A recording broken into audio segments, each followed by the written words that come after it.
સાબરકાંઠામાં ગમ બનાવતી સ્ટીક ફેક્ટરીમાં આગની ઘટના બની છે। ગમ સ્ટીક બનાવતી ફેક્ટરીમાં આગની ઘટના બની। હિંમતનગરના રૂપાલા કંપા પેટ્રોલ પંપ નજીક આગની ઘટના બનવા પામી। આકસ્મિક આગ લાગતા ફેક્ટરીમાં આખી આગમાં લપેટાઈ તો બીજી તરફ આગ લાગતા આજુબાજુના લોકો દોડી આવ્યા હતા।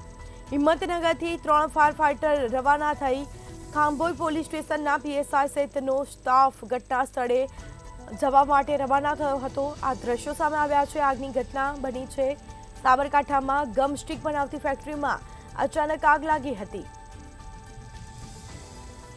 હિંમતનગરના રૂપાલા કંપા પેટ્રોલ પંપ નજીક આગની ઘટના બની છે। આકસ્મિક આગ લાગતા ફેક્ટરીમાં આખી આગમાં લપેટાઈ હતી। આ દ્રશ્યો સામે આવ્યા છે આગના। આગ લાગતા જ અફરાતફરીનો માહોલ સર્જાયો હતો અને જે બાદ ફાયર વિભાગને પણ જાણ કરવામાં આવી તો ફાયર વિભાગ દ્વારા આગ પર કાબુ મેળવવાના પ્રયાસો હાથ ધરાયા હતા। તો આગે વિકરાળ સ્વરૂપ ધારણ કર્યું। અફરાતફરીનો માહોલ સર્જાયો। આગ લાગતા જ આજુબાજુના લોકો ઘટના સ્થળે દોડી આવ્યા હતા અને જે બાદ ફાયર વિભાગને પણ જાણ કરવામાં આવી, પરંતુ આગ શેના કારણે લાગી હતી એ કારણ હજી અકબંધ જાણવા મળેલ છે।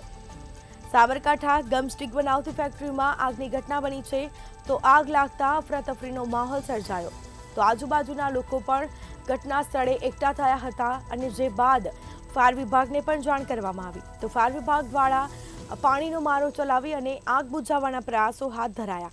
ખાંભોઈ પોલીસ સ્ટેશનના પીએસઆઈ સહિતનો સ્ટાફ ઘટના સ્થળે દોડી આવ્યો હતો। હિંમતનગરના રૂપાલ કંપા પેટ્રોલ પંપ નજીક આ ઘટના બની છે। આ દ્રશ્યો સામે આવ્યા।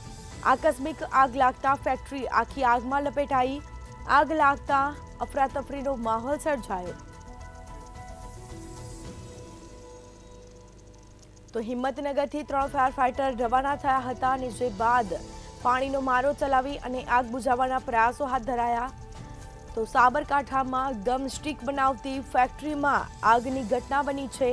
આ દ્રશ્યો સામે આવ્યા છે આગના। આ દ્રશ્યોમાં જોઈ રહ્યા છો આગે વિકરાળ સ્વરૂપ ધારણ કર્યું છે। તો આગ શેના કારણે લાગી હતી કારણ હજી અકબંધ જાણવા મળ્યું છે।